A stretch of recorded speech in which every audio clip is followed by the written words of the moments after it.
이 시간 우리에게 주시는 하나님의 말씀은 누가복음 1장 39절에서 45절까지의 말씀입니다.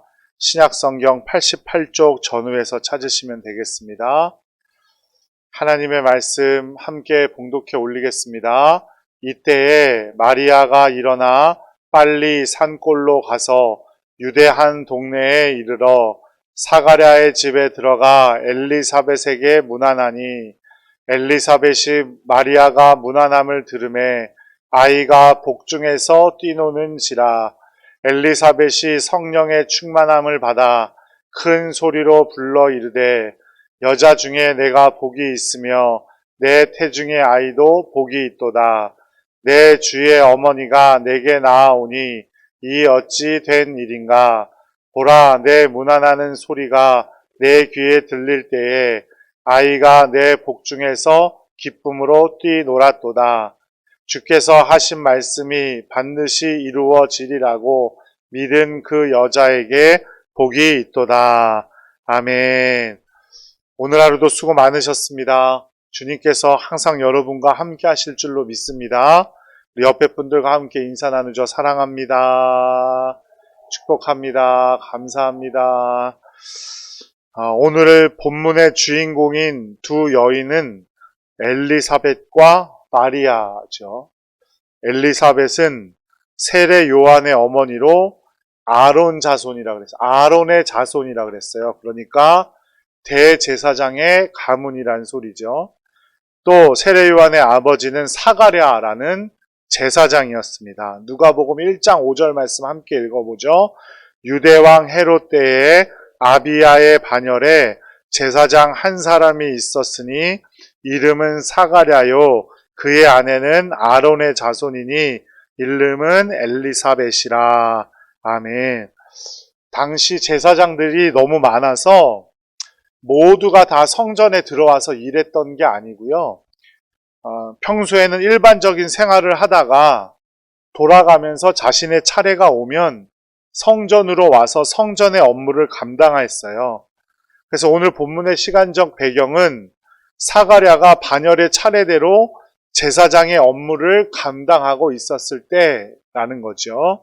제사장이 할 일들은 다양했는데 제단을 청소하고 불을 지피고 또 촛대와 향단을 청소하고 기름을 채우고 향을 피우고 제물을 바치는 일 등 여러 가지 일이 있었습니다.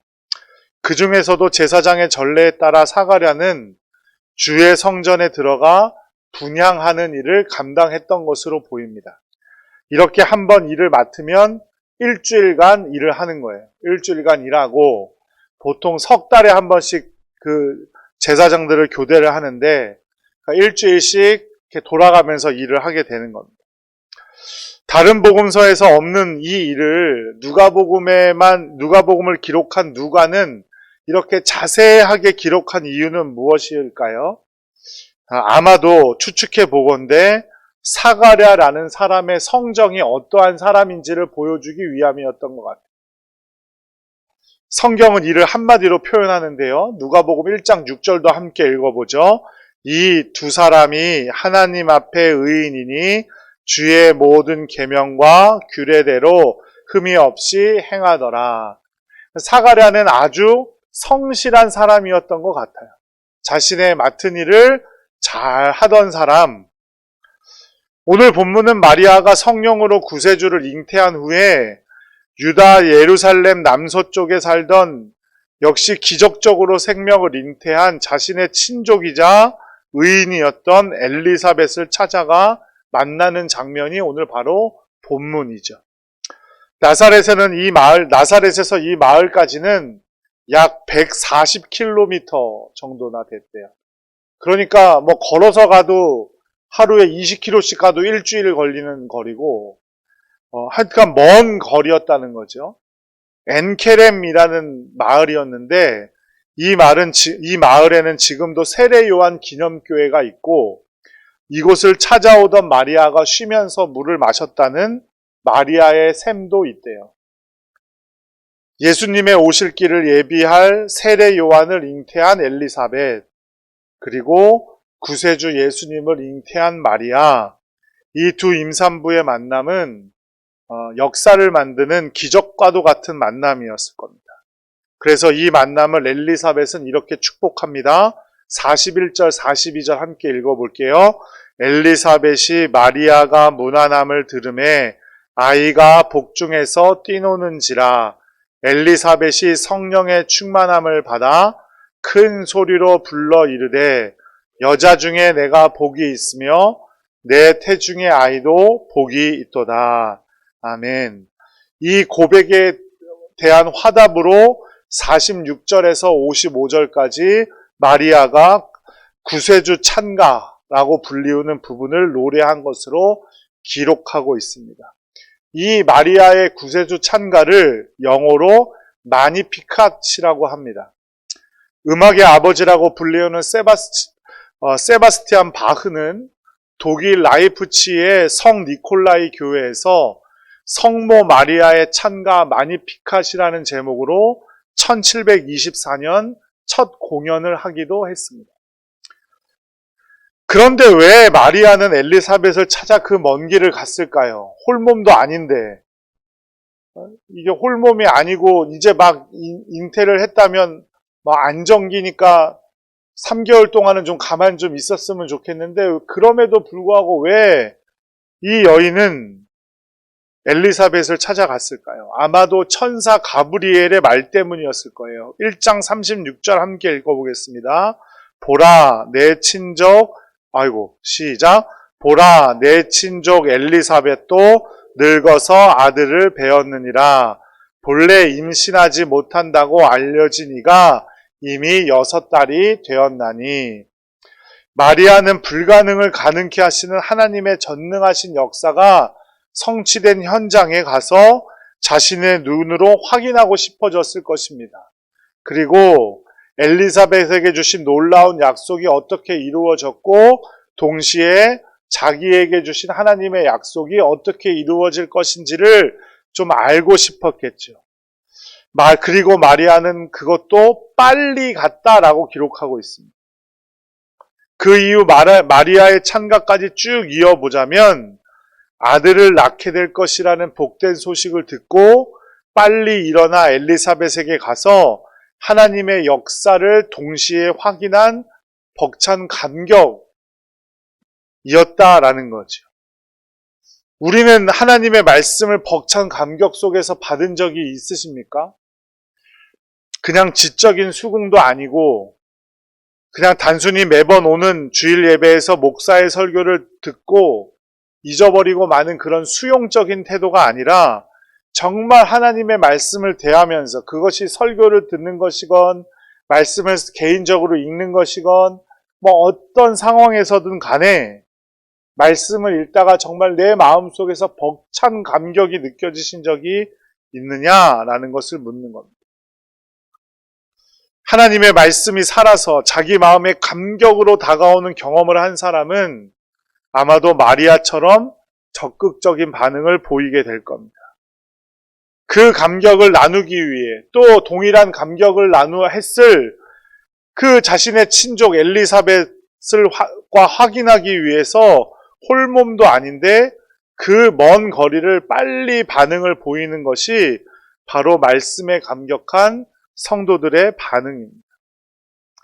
마리아는 엘리사벳에서 집에서 약 3달간을 머물면서 조카뻘인 세례 요한이 태어나는 것을 보고 돌아오게 됩니다. 그런데 마리아가 찾아간 그 엘리사벳의 집에서 반응 중에 특이했던 것이 뭐예요?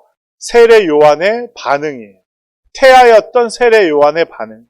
엘리사벳이 이렇게 말하죠. 1장 44절 함께 읽겠습니다. 보라, 내가 문안하는 소리가 내 귀에 들릴 때에 아이가 내 복중에서 기쁨으로 뛰놀았도다. 아멘. 예수님의 어머니가 인사하는 소리에 그 인사 소리에 엘리사벳이 대답하기도 전에 뱃속에 있는 6개월짜리 태아였던 세례 요한이 먼저 기뻐 뛰면서 환영했다라는 것이죠. 복중에 있는 태아이지만 복음 그 자체인 마리아와 예수님을 만나자 세례 요한이 반응을 했다는 거예요. 사람들은 우연이라고 말할지 모르지만 성령으로 감동해서 기쁨으로 뛰놀았다는 겁니다. 하나님의 역사라는 것이죠. 여기서 말하는 기뻐 뛰놀다라는 단어는 신약에서 딱 3번만 쓰인 단어입니다. 그것도 누가복음에만 3번 나와요. 그것도 1장에 2번이 나옵니다. 41절과 44절. 그리고 누가복음 6장 23절에 나오는데요. 한번 읽어보겠습니다. 그날에 기뻐하고 뛰놀라. 하늘에서 너희 상이 큼이라. 그들의 조상들이 선지자들에게 이와 같이 하였느니라. 누가복음 6장 이 앞에 부분에는 어떤 말씀이 나오냐면 마태복음 5장에 나온 예수님의 말씀을 우리는 팔복이라고 하잖아요. 그 팔복에 누가복음의 버전이 6장 23절 앞에 실려 있어요.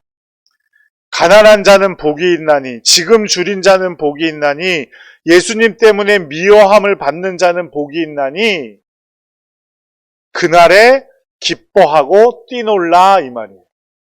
바로 찬양하라는 뜻이겠죠. 하나님의 영광을 노래하라는 뜻이겠죠. 지금은 비록 가난하고 줄일지라도 하나님의 나라를 받을 것이고 웃게 될 것이고 복을 누리게 될 날이 올 것이니 하나님을 먼저 찬양하라는 소리입니다. 예수님은 태아에게도 찬양을 받으실 만한 분이라는 소리고 복된 소식의 기쁨으로 찬양하고 하나님 앞에 춤추는 듯한 반응이 우리의 반응이 되어야 한다는 소리입니다.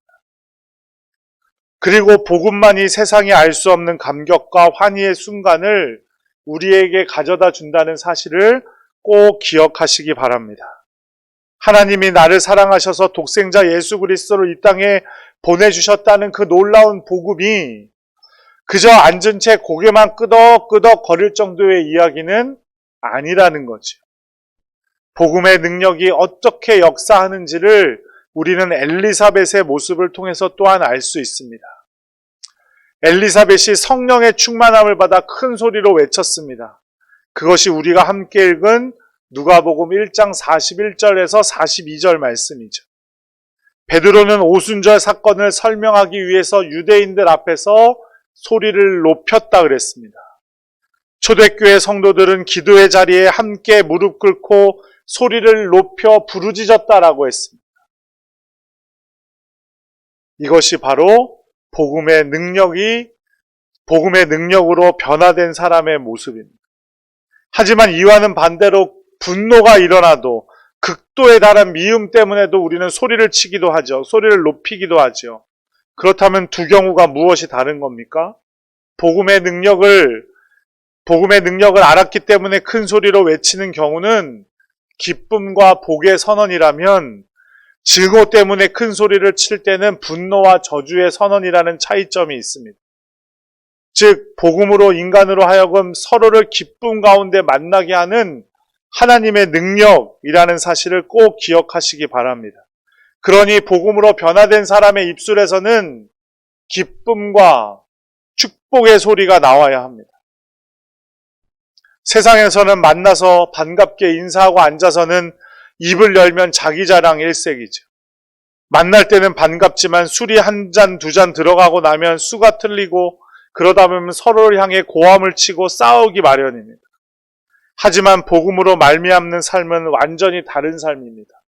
저주와 욕설 대신 축복과 찬양이 우리 입술에서 터져 나오고 하나님의 지혜와 능력이 우리의 입술을 통해서 선포되기 때문입니다. 하나님의 능력이 우리의 삶에 작용하지 않고 하나님이 우리를 그대로 내버려 두셨다면 우리도 세상 사람들과 별반 다르지 않았을 겁니다. 하나님의 복음의 역사로 이제는 자기 분노를 이기지 못해서 저주하는 삶이 아니라 기쁨에 겨워 주님을 찬양하며 이웃을 향해 복을 선언하는 여러분들 되시기를 간절히 축복합니다.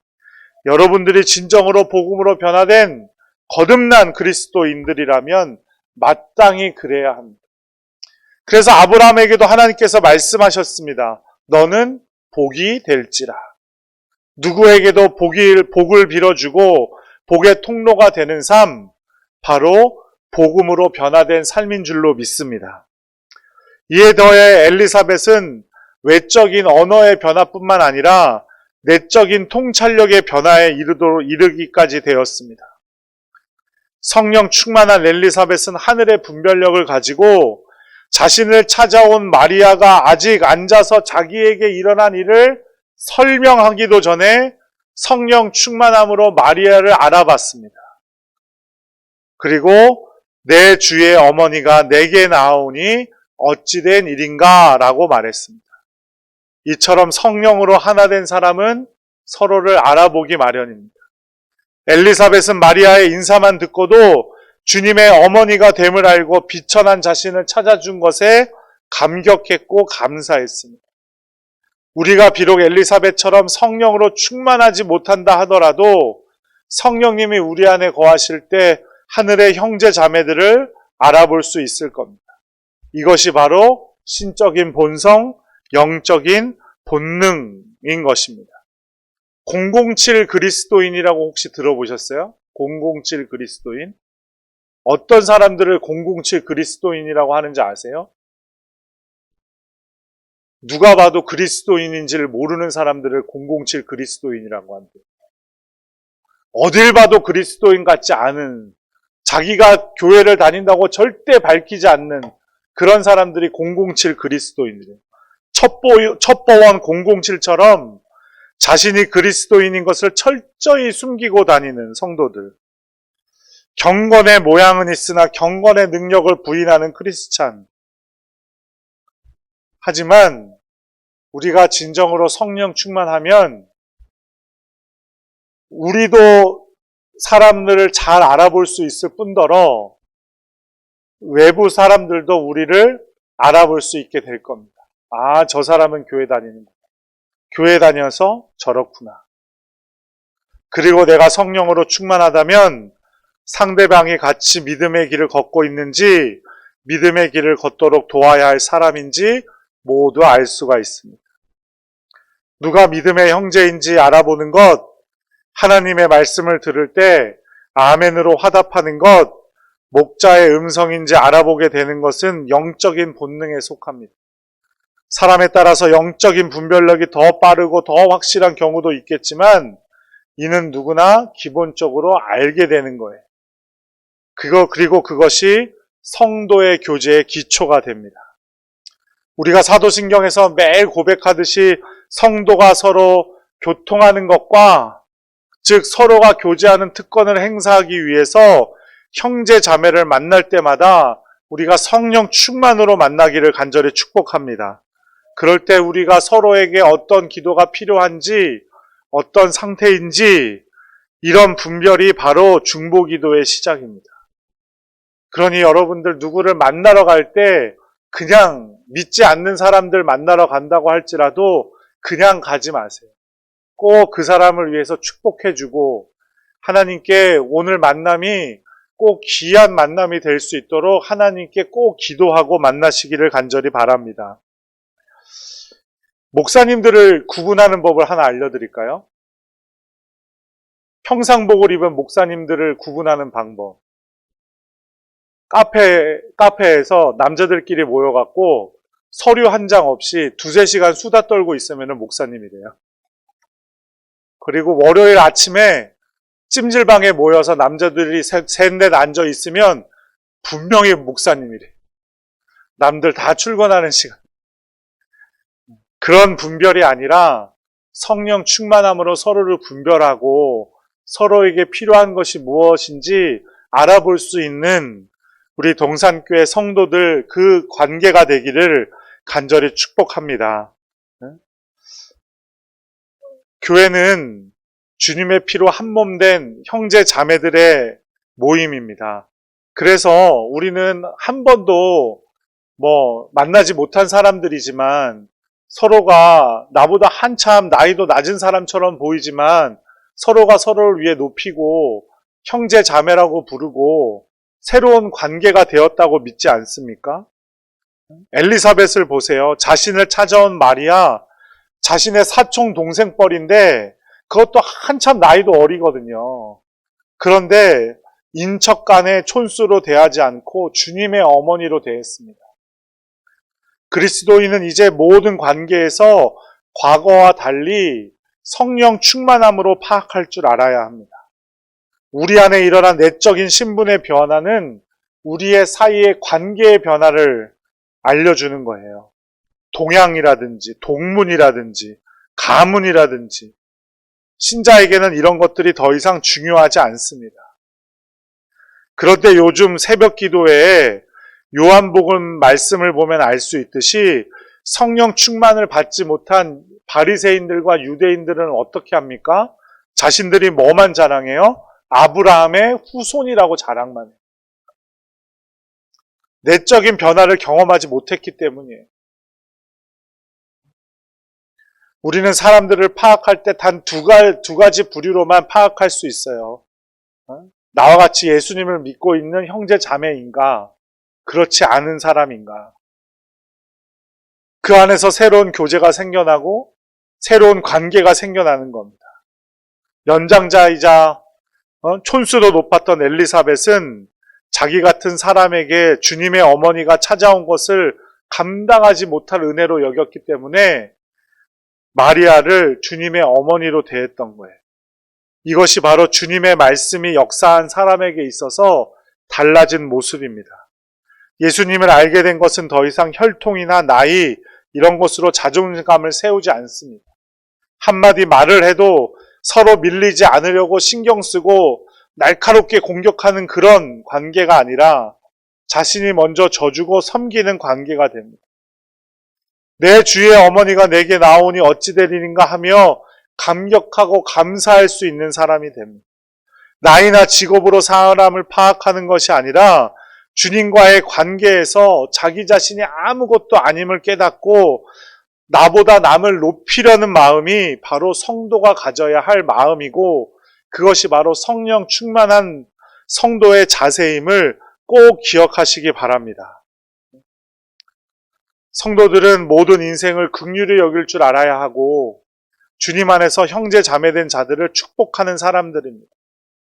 엘리사벳은 하나님의 신실성을 먼저 경험한 자로서 하나님의 말씀을 믿고 나온 마리아를 축복했죠. 1장 45절 함께 읽겠습니다.